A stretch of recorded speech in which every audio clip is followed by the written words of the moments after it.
Hi, I'm Paul Richter from the m-tec R&D team. I'll show you how to control the Duo-Mix Connect and read its sensors.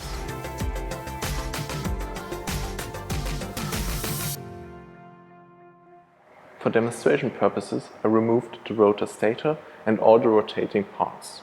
The Duo-Mix is turned on and the Ethernet cable is plugged in. In order to get a connection, you might have to change the Ethernet settings as shown. In the beginning, I recommend using a visual inspector to see what's going on inside the Duo-Mix.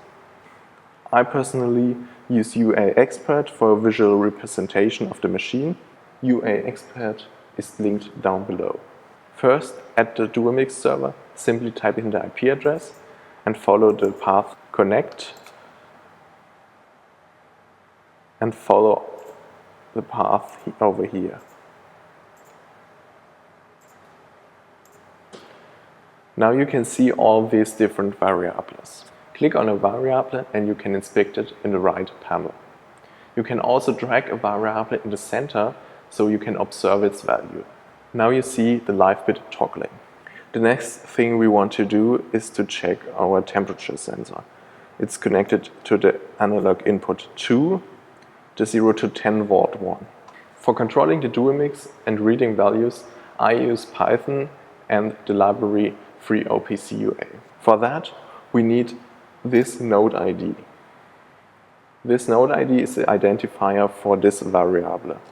So we use this node ID. With free OPC-UA, it's really easy to connect to the Duo-Mix, get a node by the node ID and read its value. If we run the script, we can see the actual value of this node.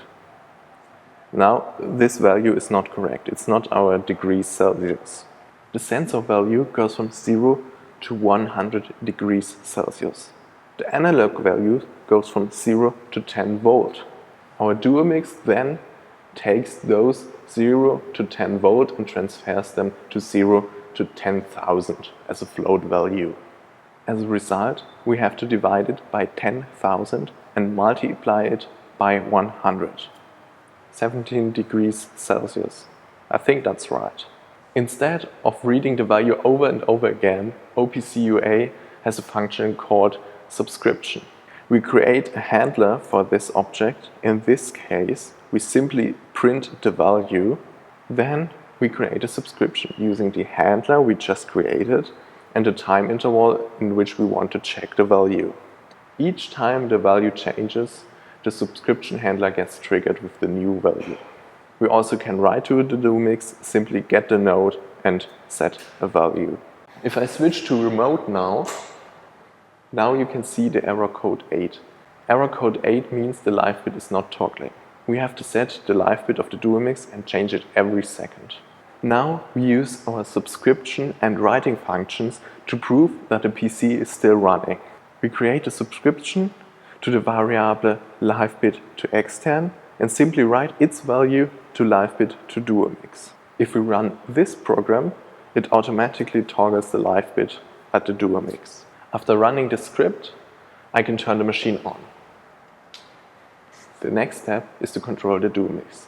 Therefore, we use our existing code from the live bit and add writing to the remote start parameter. In this case, I'm using p-input to check for keyboard events. If a key is pressed, remote start gets written true. If the key is released, remote start is written false. Now we can run it again. We see the live bit toggling. So the machine is ready. We put it in remote. Start the pump and start the mixer. Now, if I'm pressing any button, the machine starts. And if I release it, the machine stops.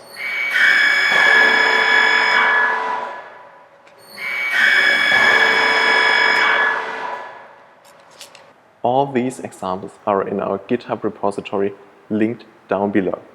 Now you know how to control the Duo-Mix and how to read values.